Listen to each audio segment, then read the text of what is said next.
하나님께서 늘 사시연한을 정하시고 또 새로운 한 해를 주심으로써 우리로 늘 다시 결심하게 하시고 다시 계획하게 하시고 다시 꿈꾸게 하세요.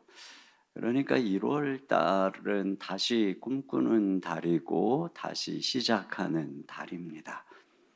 그래서 오늘 우리에게 참 익숙한 꿈의 사람 요셉에 대한 말씀을 펼쳤는데요. 요셉의 별명이 꿈꾸는 자죠. 우리 신자의 별명도 마찬가지 꿈꾸는 자입니다. 요셉을 통해서 우리가 어떻게 다시 꿈꿀지 생각을 해보려고 합니다. 첫째로는 사랑받는 자가 꿈을 꾼다는 것입니다. 여기 보면 요셉의 아버지 야곱이 요셉을 특별히 사랑해서 채색 옷을 지어 입혔다고 하고 있습니다. 3절을 같이 읽습니다. 시작. 요셉은 노년에 얻은 아들이므로 이스라엘이 여러 아들들보다 그를 더 사랑함으로 그를 위하여 채색 옷을 지었더니. 여기 채색 옷은 아이들에게 명절 때 입히는 색동 저고리 같은 것을 의미하는 것이 아니라 당시의 귀족이나 왕족들이 입는 긴 옷을 의미하는 것입니다. 요셉의 이야기에는 유독 이 옷 이야기가 자주 나와요. 자, 이 채색 옷을 형들이 이제 요셉을 팔아버리고 벗겨버리죠. 구덩이에 쳐넣잖아요. 그리고 외국으로 팔려간 그는 이제 노예의 옷을 입었는데 보디발의 집에서 열심히 해서 이제 가정 총무의 옷을 입게 됩니다. 근데 또 보디발의 아내로 인해서 그 옷이 벗김을 당하고 또 죄수의 옷을 입게 되죠. 그런 그가 이제 다시 또 꿈을 해몽함으로써 애굽의 국무총리가 돼서 궁극적으로 세마포 옷을 입게 되는 것을 말해주고 있어요. 그러니까 아버지가 입혀준 채색 옷은 장차 그가 국무총리가 돼서 입을 예복을 예고하고 있는 것을 알 수 있습니다. 물론 그를 편애해서 채색 옷을 입혔지만 은연중에 야곱은 요셉의 운명을 예언하고 있어요. 아울러 형들은 이 채색 옷으로 인해서 요셉을 미워합니다. 4절을 보겠습니다. 시작. 그의 형들이 아버지가 형들보다 그를 더 사랑함을 보고 그를 미워하여 그에게 편안하게 말할 수 없었더라. 네, 편안하게 말할 수 없었다는 것은 잘 잤어? 오늘 어때? 샬롬, 굿모닝 이런 인사조차 안 건넸다는 거예요. 그런데 이 동시에 이제 또 하나님께서 그에게 꿈을 주십니다. 그러니까 형들이 더 미워했다고 나와요. 5절입니다. 시작. 요셉이 꿈을 꾸고 자기 형들에게 말하매 그들이 그를 더욱 미워하였더라. 네. 여기 보면 미워했다 또 시기했다는 말이 4번이 나오고 더욱이라고 하는 강조가 2번이 나옵니다. 그러니까 형들이 하나님이 주신 꿈을 요셉에게 하나님이 주신 꿈을 미워하고 시기했다는 것은 마치 가인이 아벨을 미워한 것하고 맥을 같이 합니다. 하나님이 그를 더 사랑한다고 생각했으니까 그의 제사만 받아서 말이죠.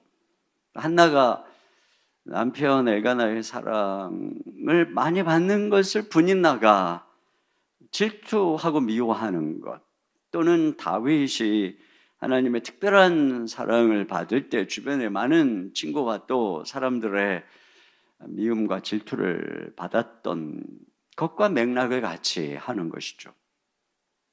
하나님께서 택하신 그리스도 예수님께서도 유대인들의 미움을 받았고 또 그 주님의 택함을 받은 우리도 세상이 미워한다라고 성경이 말하고 있어요. 요한복음 15장 18절과 19절 하반절을 보겠습니다. 시작. 세상이 너희를 미워하며 너희보다 먼저 나를 미워한 줄을 알라.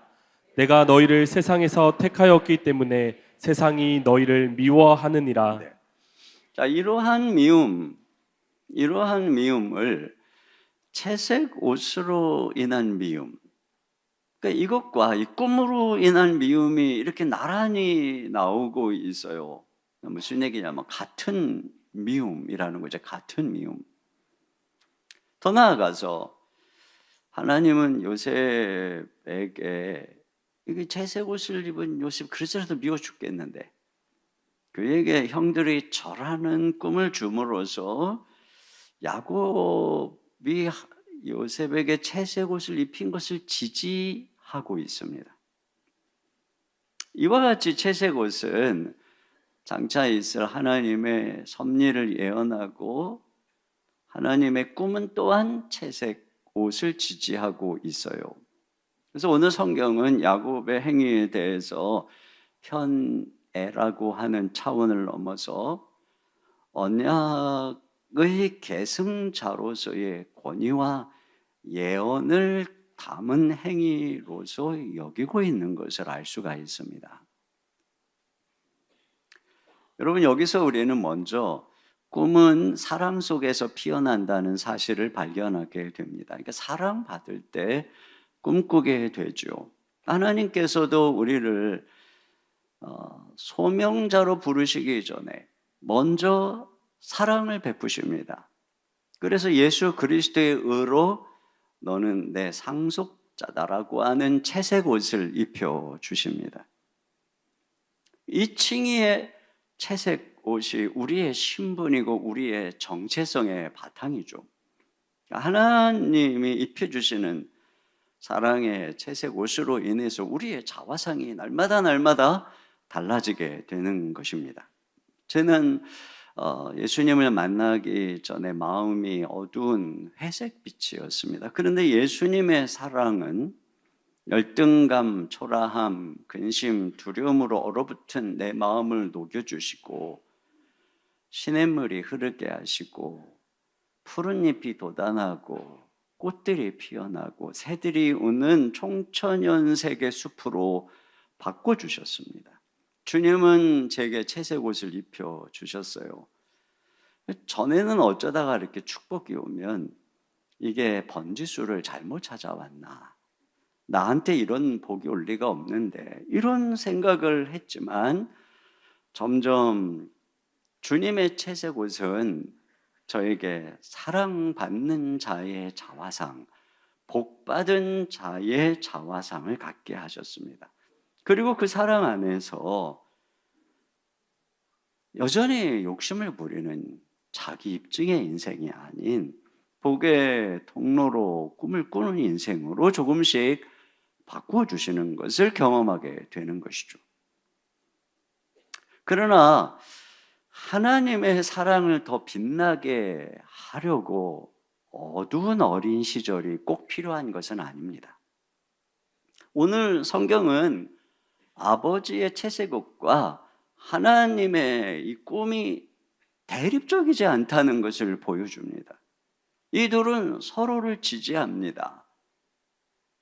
여러분, 자녀들이 꿈을 꾸게 하려면 그러니 아버지가, 엄마가 사랑해야 합니다. 부모의 사랑을 받고 태어난 자녀는 달라요. 잘 살아라, 그게 최고의 복수다라고 하는 책에 보니까 사랑을 받고 자란 사람들만의 특유한 태도가 있다는 거예요. 그들은 주변 사람들이 더 행복해지기를 진심으로 바란다는 것입니다. 예의 바르고 사교성이 좋고 주어진 일에 최선을 다하고 책임감이 있고 미안하다는 말과 감사하다는 말을 아끼지 않고 상대방의 장점을 보고 단점은 눈 감아줄 줄 안다는 것입니다. 그러니까 가정에서 먼저 아버지의 사랑 안에서 자녀들이 하나님의 사랑을 발견할 수 있어야 되는 것이에요. 그래서 그 마음이 어려서부터 채색 옷으로 빛나게 해야 됩니다. 그래야 아이들이 자유롭게 꿈을 꾸는 것이죠. 저는 부모님의 반대 속에서 목회자의 길을 갔습니다. 자, 그런 그 여러 가지 어려움, 또 핍박이라면 핍박인 이런 그 상황 속에서 주님만 더 의지하다 보니까 뜨겁게 주님을 만나고 고통 속에서 주님을 만나는 체험이 많았습니다. 그런데 말이죠, 지난 주간에 우리 교육자 수련회를 하면서 우리 신임 교육자 여러분들의 간증을 듣는 시간이 있었는데, 제가 보니까 대다수가 부모님의 지지 속에서 이 길을 가고, 무려 5분은 태어나기도 전에 부모님이 서원을 했더라고요. 그래서 하나님께 드려져서 이렇게 이제 교육자가 됐다는 것이에요. 그 태중에서부터 부모님이 기도하고 그들의 걸음을 지지하고 이렇게 걸어가는 인생이죠. 그러니까 믿음의 3세대, 4세대, 5세대 드린 것이죠. 근데 그들은 믿음의 1세대와 같은 그런 여러 가지 극적인 체험은 뭐 없을 수도 있어요.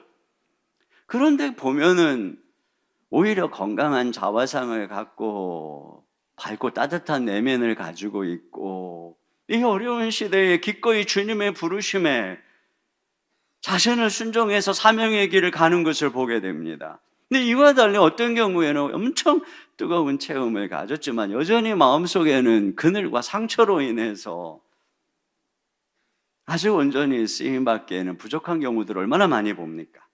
여러분, 부모의 사랑 또는 가정에서 할머니, 할아버지의 사랑, 선생님의 사랑으로 우리 아이들 어릴 때부터 채색 옷을 마음속에 입혀주고, 그럴 때 어려서부터 우리 아이들의 마음속에 하나님의 꿈이 싹트게 되는 것이죠. 그렇게 준비가 될 때 어려서부터 말이죠. 그때 그 아이들이 그들이 세상을 바꾸는 것입니다.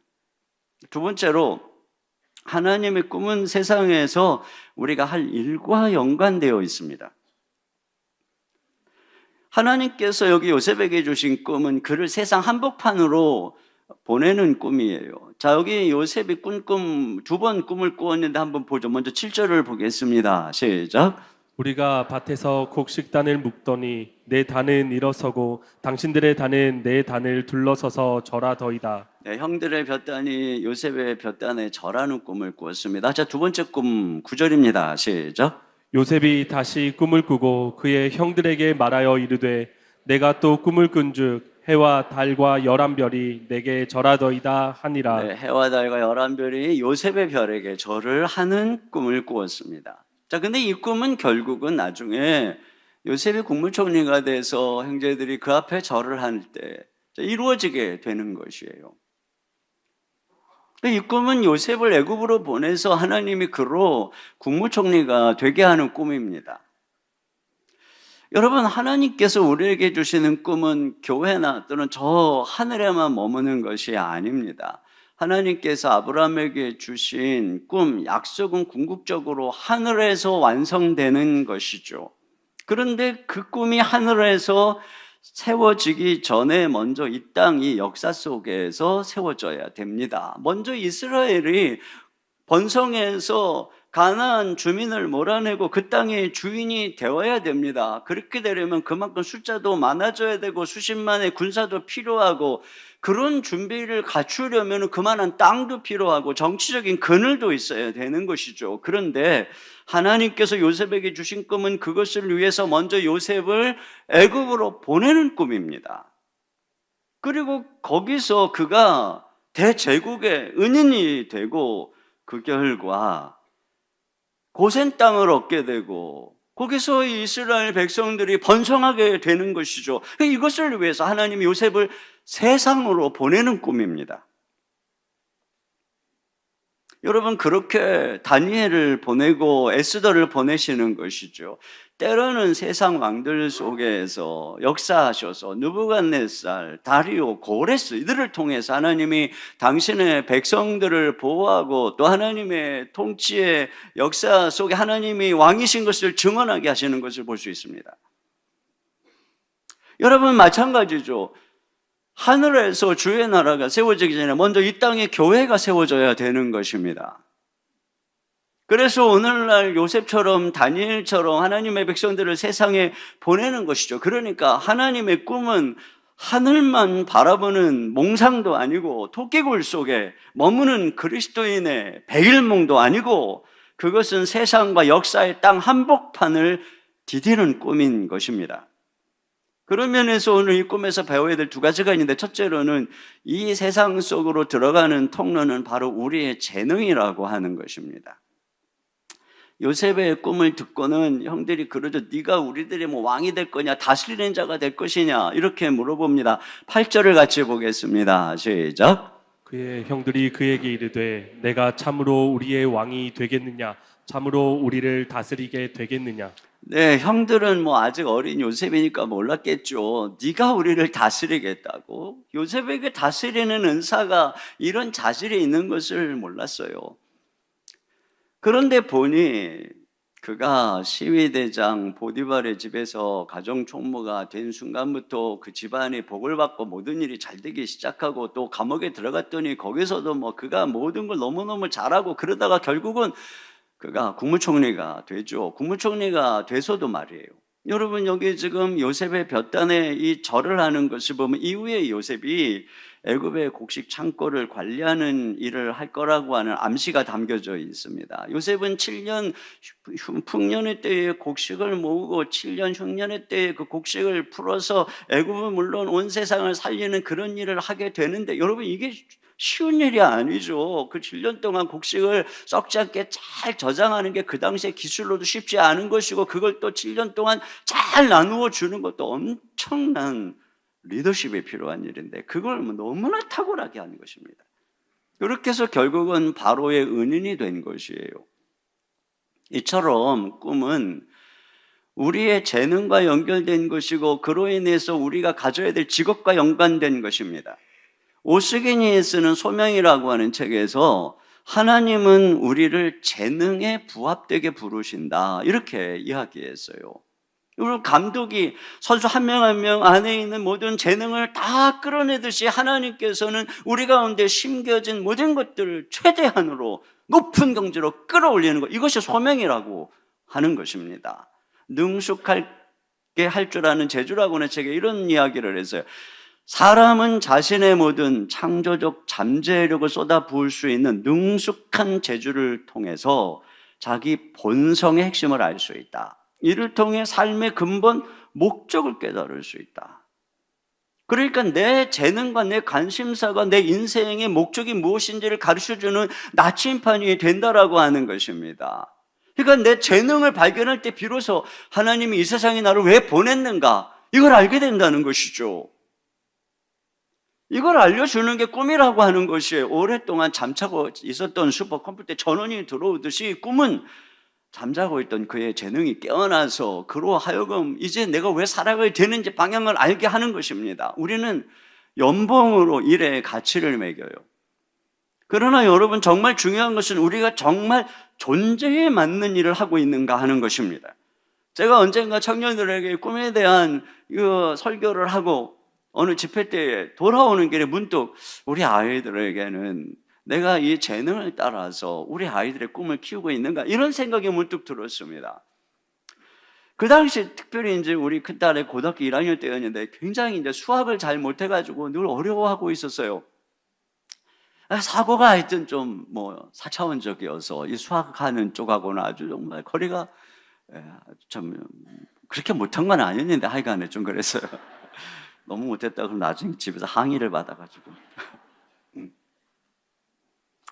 근데 문득 이제 무슨 생각이 들었냐면, 이 아이가 어려서부터 그림을 굉장히 잘 그리고 좋아했어요. 그러니까 선생님이, 특히 이제 미술을 가르치는 선생님이 이 아이 어렸을 때부터 얘는 이제 미술을 공부시켰으면 좋겠다는 이야기를 들었지만, 사실 뭐 그걸 이제 무시하고 있었는데, 이제 그 생각이 나가지고 그 아이가 물어봤어요. 너 혹시 그림에 관심이 있냐? 너 혹시 디자인 쪽에 관심이 있냐? 그래서 눈이 반짝반짝거리면서 관심이 있다는 것입니다. 그리고 이제 그때 방향을 틀어서 이제 이 아이가 이 디자인 쪽으로 전공을 하게 됐는데, 나중에 저한테 그러는 거예요. 그때 아빠가 나에게 물어봐 주었던 그것이 자기에게는 복음이었다는 거예요. 복음.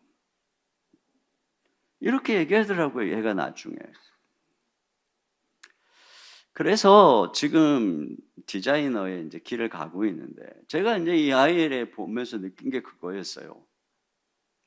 학교에서 공부를 할 때도 그렇고 회사에서 일을 할 때도 너무 즐겁게 하는 거예요.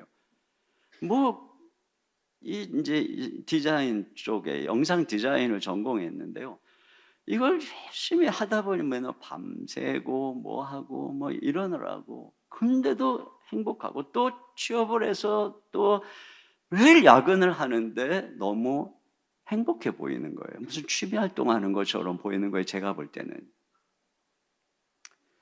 왜 제가 이게 특이했냐면, 저는 영문도 모르고 영문과를 가서 뭐 세익스피어니 뭐 영미문학사니 뭐 제가 한글 고도 모르는데 영어 고 같은 거 막 공부하고 막 이러면서 정말 공부가 너무너무 싫었고 힘들었거든요. 그랬는데 이 아이가 이렇게 보면서, 야, 공부를 저렇게 즐겁게 해도 되나? 이런 생각이 들었어요. 그러다가 제가 신학교를 갔을 때 생각이 나더라고요. 제가 이제 신학교에 이제 부름을 받아서 어느 날이었어요.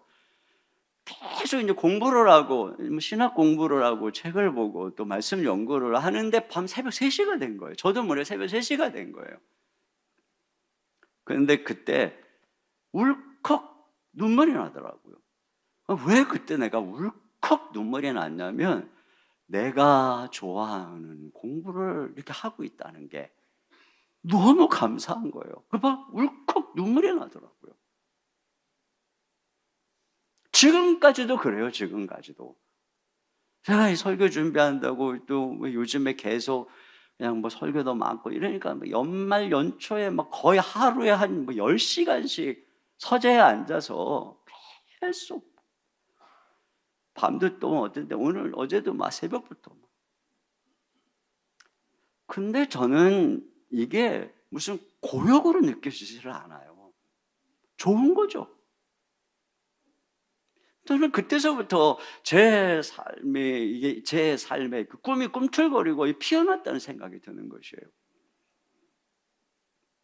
여러분, 우리 직업의 가치는 연봉이 아니라 내가 하는 그 일에 얼마나 완벽하게 나를 담아낼 수 있는가, 여기에 가치가 있는 것입니다. 그러니까 무조건 돈을 따라갈 것이 아니라 내 안에 주신 재능, 하나님의 꿈을 따라가야 됩니다. 두 번째로, 하나님은 이런 재능을 통해서 우리가 세상의 축복이 되게 하는 것이, 이게 하나님의 꿈입니다. 결국 요셉은 7년 흉년을 만난 이 애굽이라고 하는 대제국의 백성들을 구해내는 것이에요. 이것이 하나님이 요셉에게 주신 꿈인 것입니다. 세상을 축복하는 꿈을 꾸게 하시는 것입니다. 하나님께서 아브라함에게도 내가 너로 인하 열방이 복을 받게 하겠다라고 말씀하셨습니다. 야곱도 그로 인해서 삼촌 라반이 복을 받죠. 이 요셉은 가는 데마다 보디발이 복을 받고, 감옥의 간수장이 복을 받고, 그를 만나는 술관원이 복을 받고, 또 바로가 복을 받습니다. 온 애굽이 복을 받습니다. 다니엘로 인해서 느부갓네살이 복을 받고, 다리오 왕이 복을 받고, 다윗으로 인해서 모든 백성들이 복을 받습니다. 그러니까 이와 같이 하나님은 우리를 세상을 축복하는 존재로 파송하는 것입니다. 그러니까 우리를 제사장 나라로 불렀죠. 너희는 왕 같은 제사장이라고 말해요. 여러분, 제사장이라고 하는 존재는 바로 하나님의 축복의 통로인 것입니다. 중개자인 것입니다. 우리가 뭐 제사장이라고 하니까 일도 안 하고 뭐 얻어먹고 다니라고 부른 그런 존재로 착각하면 안 되는 것입니다. 제사장으로 부른 것은 먼저 하나님이 우리에게 복을 주시고 우리가 복이 되고, 그래서 복의 통로가 되는 삶인 것입니다. 내가 이렇게 열심히 일을 하고 주를 섬기는데 어디 까마귀 없나? 이런 사고가 아니라, 주님 내게 복을 주셔서 내 주변의 어려운 이웃들에게 사랑을 전하는 까마귀가 되게 해주세요. 이런 기도가 우리들의 기도인 것입니다. 이렇게 세상에 축복이 될 때 세상이 우리를 무시하지 못하는 것이죠. 여러분, 우리는 자녀들에게 이런 복받은 자녀, 하나님의 자녀의 자화상을 가르쳐 줘야 됩니다. 너로 인해서 너희 학교가 복을 받을 거야. 너로 인해서 네 친구가 복을 받을 거야. 너로 인해서 그 회사가 살아날 것이고 복을 받을 것이고, 너로 인해서 교회가 살아나고 한국교회가 살아날 것이야. 여러분, 이렇게 아이들을 축복해야 합니다. 우리 교회의 존재 이유도 세상을 축복하는 것입니다. 여기 20년 된 우리 교회가 하나님의 어느덧 이렇게 커다란 나무로 자라게 하셨습니다. 그런데 여러분, 우리는 이 지역사회가 볼 때 아주 여러 가지 열매가 주렁주렁 달린 과일나무가 되어야 합니다. 그래서 이 열매를 주변에 있는 사람들이 따먹고 유익을 누리는 그런 존재가 되어야 하는 것이죠. 우리가 코로나 팬데믹을 지나면서 교회가 이웃에게 유익을 주는 공공적인 존재가 되어야 한다는 사실을 뼈저리게 깨달았고, 이것을 못하는 한국교회가 욕을 먹는 것들을 우리가 계속 지켜보고 있었습니다. 우리 교회가 이 땅에, 이 지역사회에 뿌리를 내리려면 성도들은 직업을 통해서 영향력 있는 존재로, 축복하는 존재로 이 세상에 나가야 되는 것이고, 또 우리가 모이는 이 공동체는 선한 행실을 통해서 이웃에게 유익이 되어야 하는 것입니다. 복지사역, 이웃사랑 사역을 통해서 우리 가운데 선한 열매가 가득할 때 우리는 이 지역사회의 온전한 공동체의 멤버로서 뿌리 내리게 되는 것입니다. 또 문화적인 소통을 통해서 이웃과 관계를 맺게 되는 것이죠. 우리 가운데 있는 고상하고 건전하고 유익한 상위 문화를 통해서 지역사회와 소통하고 유익을 전해줄 때 우리가 이곳에 온전히 한 멤버로서 유익을 주는 공동체로서 지역사회에 뿌리 내리게 되는 것입니다. 과거에는 교회가 복지를 담당했어요. 거의 대부분. 그러나 지금은 대부분 일들을 국가가, 지자체가 다 담당하고 있습니다. 그래서 국가가, 지자체에 돈이 있고 시설도 있어요. 그런데 뭐가 없냐면 사람이 없습니다. 이제는 그래서 교회는 모든 이런 이웃을 섬기고 지역 주민들을 섬기는 일을 국가와 협력하고 지자체와 협력하고 또 지역에 있는 기업들과 협력해야 되는 이런 지혜가 필요한 시대입니다. 우리가 이음센터를 마련하고 이음재단이라고 하는 법인을 만든 이유도 여기에 있는 것이죠. 그러니까 우리가 아무리 이웃에게 사랑을 베푸는 선한 사역이라고 해도 이제는 매우 지혜가 필요한 시대입니다. 이것을 위해서 또 이런 사역을 효율적으로 추진해 나갈 수 있도록 전문가를 또 하나님이 우리 교회에 보내주셨어요. 작년 말에 장로님들과 수련회를 할 때도, 또 지난주에 교육자들과 수련회를 할 때도 우리들의 주제는 그거였습니다. 어떻게 이제 우리 교회가 세상의 축복이 될 것인가? 세 번째로, 하나님의 꿈의 핵심은 주의 백성과 나라를 섬기는 데 있습니다. 여러분, 여기 요셉이 꾼 꿈은 지금 이게 미래에 일어날 어느 순간의 한 장면입니다. 여러분, 앞으로 요셉의 인생에 일어날, 미래에 일어날 엄청난 일들이 많죠. 그런데 왜 하필 그 많은 미래의 장면 중에 요셉에게 이 꿈, 이 형들이 절하는 꿈, 그의 가족이 그에게 절하는 이 장면을 보여주신 것일까? 그것은 요셉의 앞으로에 일어날 그 미래의 모든 일 중에, 하나님이 주시는 꿈 중에 가장 핵심적인 장면이 바로 이 부분이기 때문에 그렇습니다. 그러니까 애굽의 국무총리가 되는 것도, 애굽을 가뭄에서 구하는 것도 핵심이 아니라 그가 이스라엘을 구하는 것이 핵심이기 때문에 그런 것이죠. 그래서 하나님께서는 당신의 백성을 살리기 위해서 요셉을 먼저 보낸 것입니다. 그래서 요셉은 자기가 애굽으로 팔려간 것에 대해서 뭐라 그러냐, 하나님이 먼저 보냈다, 이렇게 얘기를 하고 있어요. 사도행전 45장 5절 하반절입니다. 시작. 하나님이 생명을 구원하시려고 나를 당신들보다 먼저 보내셨나이다. 네. 그러니까 요셉의 꿈은 형들을 가뭄에서 구하고 그의 후손들을 보존하고 애굽에서 큰 민족을 이루어서 하나님의 백성이 되게 하려는 그 꿈을 꿨던 거예요. 그는 뭐 자신은 그때는 몰랐겠지만 이걸 위해서 그는 보냄받았다는 걸 이제는 깨닫게 되는 것이죠. 여러분, 우리가 이 세상에서의 우리의 축복을, 우리의 어떤 직업이든 그 어떤 재능을 통해서 이 세상에서 얻는 축복을 이런 관점에서 볼 줄 알아야 하는 것이에요. 제가 얼마 전에도 얘기했지만, 내가 이렇게 성공을 하고 이렇게 받는 축복은 이건 내 노력과 내 공로야, 이렇게 말해서는 안 되는 것입니다. 가끔 명문대를 다니는 그런 친구들이 이런 여러 논쟁이 있을 때 댓글에 이렇게 보면 서로 그런 얘기하는 경우들이 있더라고요. 쟤들이 놀 때 우린 열심히 공부했다, 그래서 여기 들어왔다, 근데 어떻게 우리를 쟤들하고 똑같은 우리 대학을 취급하냐? 막 이런 그 말이 있잖아요. 근데 여러분, 이것이 일부는 맞고 일부는 틀려요. 왜냐하면 정말 더 열심히 했는데도 재능이 안 따라서 그 성취를 못한 친구들도 엄청 많습니다. 또 남보다 별로 노력도 안 했는데 머리 하나 부모로부터 잘 받아가지고 놀다가 그 대학 간 친구들도 많이 있습니다. 내가 당신들 놀 때 밤새 불철주야 노력을 해서 이렇게 사업이 성공한 거야. 열심히 해. 이것도 일부는 맞고 일부는 틀립니다. 더 열심히 했는데도 실패한 사람 많습니다. 또 열심히 하는데 어떻게 하다 보니 운이 좋아가지고 성공한 사람도 있습니다. 재능을 타고났기 때문이고, 설사 재능을 타고났어도 그 재능이 그 시대에 주목받는 기회를 타고난 거죠. 여러분, 조선시대에 축구 잘했다. 그게 뭐 이렇게 대단했겠습니까? 예?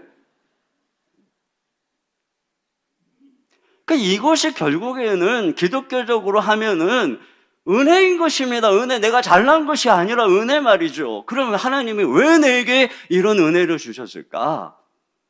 에스더에게 모르드게 삼촌이 뭐라 그럽니까? 네가 왕후의 위를 얻은 것이 이때를 위함이 아니냐. 지금 이스라엘 백성들이 위기에 있는 이때를 위한 것이 아니냐. 요셉은 그걸 깨달은 것입니다. 왜 하나님이 나를 이런 자리에 세우신 것일까? 하나님이 나를 먼저 보냈다. 여러분, 이렇게 생각할 수 있어야 되는 것이죠. 그래서 그 목적이 결국은 부모와 형들인데, 이것은 요셉의 가족이자 동시에 이스라엘 하나님의 백성인 것입니다. 여러분, 하나님이 주신 꿈은 이와 같이 가족과 교회라고 하는 두 개의 공동체와 연결된 것입니다. 하나님이 주신 꿈은 가정과 교회를 멀리하고 희생하는 것이 아니라 오히려 세우고 살리는 것입니다. 이 둘을 제쳐둔 성공과 일이라면 그것은 길을 잃은 것입니다. 여러분, 우리 교회도 그렇죠. 우리 교회가 뭐 다른 교회보다 더 열심히 하고 노력하고, 이인원 목사가 뭐 더 열심히 전도하고 더 열심히 기도하고 그랬기 때문에 우리 교회가 이렇게 성장한 것이 아닙니다. 더 열심히 전도하고 노력하는 교회 성도들, 목사님들 많습니다. 은혜죠, 은혜. 그러면 왜 하나님께서 우리 교회에 이런 은혜를 주신 것일까? 이유가 있다는 것입니다. 이 시대에 더 연약한 교회의 그늘이 되고, 연약한 나라에 선교하고 성도들을 양육하고 세상으로 파송하라는 것입니다. 우리만 홀로 우뚝 서서 거대한 거목이 되는 것이 아니라 큰 숲을 이루라는 것입니다. 그래서 우리 교회가 분립개척을 하는 것은 물론 개척교회를 지원하는 운동에 앞장서고 있는 것입니다. 사단법인 복음과 도시를 통해서 우리가 다음 세대를 지원하고 개척하는 일에 굉장히 헌신하고 있는데, 이 일을 통해서 다음 세대의 젊은 목회자들이 희망을 얻고 또 우리들을 주목하며 다시 일어나는 것을 보게 됩니다.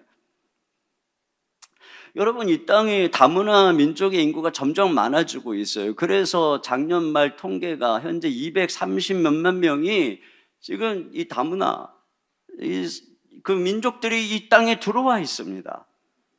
그러다 보니까 우리 교회의 다문화 선교 사역도 점점 부흥하고 있습니다. 캄보디아 형제들이, 친구들이 점점 많아져서 우리 수원 역 앞에 있는 다문화 센터가 더 이상 비좁아서 수용이 불가한 상황이 됐어요. 동시에 몽골 형제 자매들이 또 힘있게 모이고 있습니다.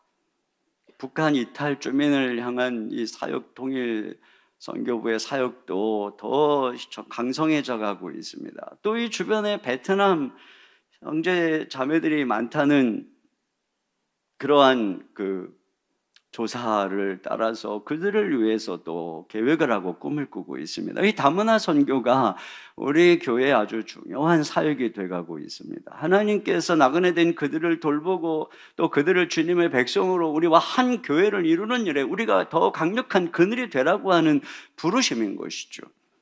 이제 우리가 앞으로 가야 될 길은 이 세계 선교의 길입니다. 아브라함을 열방의 복이 되라고 부른 것처럼 우리는 이 열방 가운데 복이 되기 위해서 끊임없이 저 열방을 바라보아야 합니다. 그래서 그동안 우리 교회 중국 러시아 선교사로 파송되어 섬겼던 우리 지상훈 선교사님 이제 교회로 복귀하게 되었습니다. 이제는 본격적으로 선교 사역을 담당하면서 우리 모든 교우들의 역량을 모아서 이제는 우리 교회가 어떻게 온 세계를 향해서 열방의 복이 되기 위해서 나갈 것인가, 이것을 위해서 이제 우리 다락방마다 선교사님 한 분 한 분에 더 깊은 관심을 갖고 지원하고, 또 이제 조금 있으면 단기 선교 공고가 나오겠지만 단기 선교를 통해서 선교사님들 현지도 방문하고 또 꿈을 꾸고 함께 기도하고 또 청년들이 같이 선교의 비전을 품고 걸어가려고 합니다. 올해 하반기에는 우리 교육자, 우리에게 오래 계시던 교육자 중에 한 분이 이제 선교 훈련을 들어갑니다. 그리고 내년 초에는 선교사로 파송할 것입니다. 여러분, 우리 시대, 이 시대를 수축 시대라고 하죠.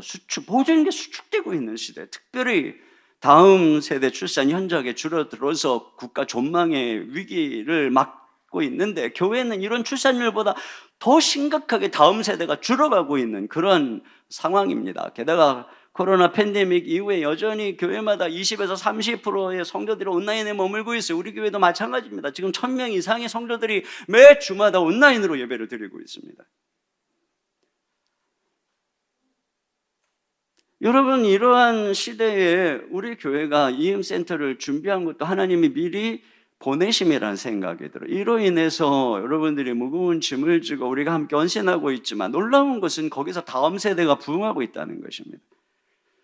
지난 12월 달 주일마다 날씨가 늘 안 좋았어요. 오늘도 뭐 밤새 눈이 오기는 했지만, 어느 날은 비가 오고 어느 날은 강추위가 오고 어느 날은 눈이 오고, 그러다 보니 그때마다 주일 현장 출석이 줄고 집에서 예배드리는 온라인이 늘어나는 현상들이 아직도 1년이 지났는데도 계속 반복이 되는 거예요. 그런데 놀라운 것은 주일학교 출석은 계속 늘어나고 있는 거예요. 지난 12월 때 제가 보고 통계를 보고 놀랐어요. 아니, 어른들, 부모님들은 지금 이렇게 줄고 있는데 어떻게 좀 애들은 늘어나고 있나? 애들이 진짜 소망이 있어요. 믿음이 있어요. 똑같이 눈 오고 비 오는 날인데 말이에요.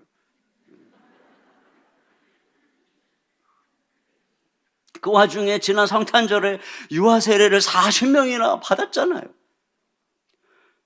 여러분, 우리가 미리 이 땅에 정말 온 힘을 다해서 이음 센터를 준비하지 않았다면 이렇게 다음 세대가 이어지고 부흥하고 또 학교를 통해서 미래 인재가 키워지는 일들이 과연 진행이 되겠어요?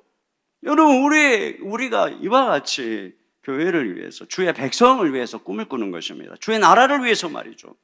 요셉의 꿈에서 그의 부모와 형들이 해와 달과 별의 모습으로 그렇게 비유가 되고 있습니다.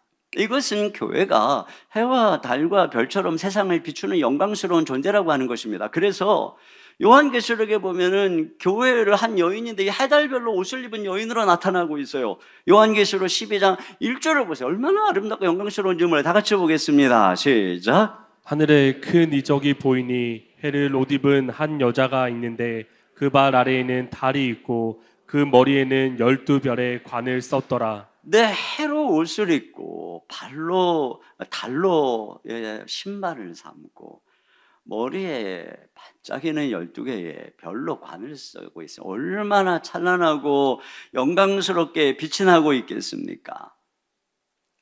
사실 요셉이 볼 때에는 말이에요, 진짜 실망스럽고 한심하잖아요. 그러니까 형들 맨날 가서 막 잘못한다고 아버지한테 가서 고자질을 하는 대상이고, 또 뭐 자기 왕따시키고 미워하고 급기야는 죽이려고 그러다가 팔아버리고.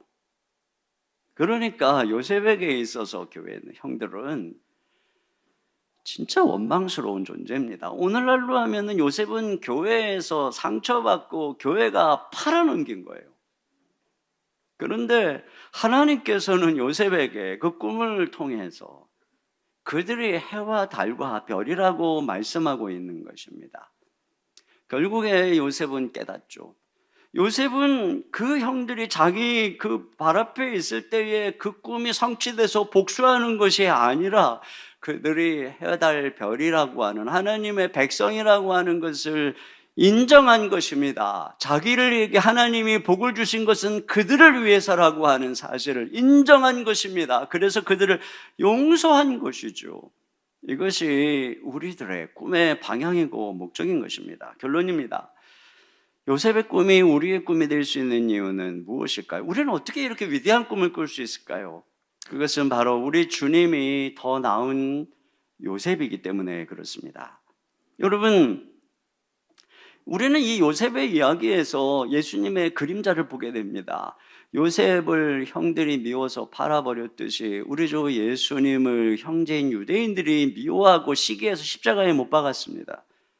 그러나 요셉이 국무총리가 돼서 등장하듯이 예수님은 부활 승천하셔서 온 땅의 통치자가 되셨습니다. 요셉이 흉년의 때에 세상을 살리듯이 예수님은 영적으로 굶주려 죽어가는 자들에게 진정한 생명의 양식이 되셨습니다. 바로가 요셉에게 모든 것을 맡겼듯이 하나님께서는 예수님 하나님 보좌 우편에 앉히셔서 모든 것을 맡기셨습니다. 요셉 안에서 고센 땅에서 이스라엘 백성들이 번성하여 결국에는 가나안 땅을 차지하듯이 예수님 안에서 이 세상의 고센 땅인 이 교회를 통해 하나님의 백성이 번성하여 결국에는 새하늘과 새 땅의 주인공이 되게 하는 것입니다.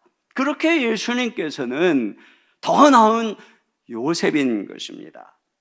요셉은 단지 형들을 보호했지만 예수님께서는 우리를 당신과 함께 하늘에 앉히셨어요. 당신과 함께 세상을 다스리게 했습니다. 그러니까 우리는 예수님 안에서 이 요셉의 꿈이 오늘 우리들의 꿈이 되는 것이죠. 여러분, 삼성이나 애플이나 구글 같은 이런 다국적 기업에 들어가면 거기 수만 명의 직원의 한 명임에도 불구하고 그들에게는 그런 마음이 있을까? 나는 이 세계적인 이 기업가 되어 세계적인 꿈을 꾸고 있다라고 하는 그런 프라이드가 있는지 모르겠어요. 여러분, 그런 면에서 우리가 예수님 안에서 그 꿈에 참여한다는 것, 그분과 함께 다스린다는 것은 이런 거대한 꿈에 참여하는 것입니다. 역사의 태초부터 역사의 종말까지 관통하는 하나님 나라의 거대한 역사, 그 꿈, 그 언약, 수많은 하나님의 백성들이 부름받아서 함께 이어져간 바로 그 꿈에 참여하는 것이죠. 그러니까 예수 그리스도 안에서 시시한 인생은 없는 것이에요. 또 한 가지는 성령께서 우리에게 능력을 주시기 때문입니다. 여러분, 꿈만 있으면 몽상입니다. 그러나 하나님은 그 꿈을 친히 이루어 가십니다. 이 꿈을 2번 꾸잖아요. 이 꿈을 2번 겹쳐 꾼다는 것은 하나님이 반드시 할 일, 반드시 될 일이라고 하고 나중에 바로에게 요셉이 이야기하는 것을 알 수가 있습니다. 결국은 하나님은 꿈만 주시는 것이 아니라 그 꿈을 이루시는 분이라고 하는 것이죠. 그 꿈을 이루기 위해서 우리와 함께 하시는 분인 것입니다. 우리는 보통 개천에서 용납이 어렵다 그러죠. 왜냐하면 꿈과 현실이 갭이 크고 이어줄 힘이 있어야 되기 때문에 그런 것이에요. 그런데 하나님께서는 꿈만 주시는 것이 아니에요. 성령이 임하셨을 때 제자들에게 꿈만 주신 것이 아니라 능력이 임했고 그들을 통해서 온 세상을 변화시키는 엄청난 위대한 인생이 되게 하셨습니다. 야곱에게 내가 너에게 약속한 것을 다 이루기까지 내가 너를 떠나지 아니할 것이다. 내가 너와 함께 할 것이다. 이것이 오늘 제가 지금 산상 기도에 가서 오늘 저녁에 여러분과 함께 나눌 말씀인데요. 여러분, 하나님께서는 이와 같은 것입니다. 우리가 꿈꾸고 걸어가면 하나님이 함께 하시고 모든 것을 다 이루어 주시는 것이에요. 우리가 간구하고 기도할 때 능력을 부어 주시는 것입니다. 우리의 한계를 뛰어넘게 하는 것입니다. 그러니까 우리가 그래서 꿈을 꾸고 기도하면서 걸어갈 때 여러분, 우리는 정말 이 한계를 뛰어넘을 수 있게 되는 것입니다. 꿈을 이루는 삶을 이루게 되는 것이죠. 그런 한 해가 되시기를 주님의 이름으로 축원합니다. 또 우리 산상기도회 가서 함께 부르짖고 하나님의 능력을 경험했으면 좋겠어요. 우리 시간에 같이 찬양하겠습니다. 원하고 바라고 기도합니다. 우리 찬양을 같이 드리도록. '내 맘 하겠습니다.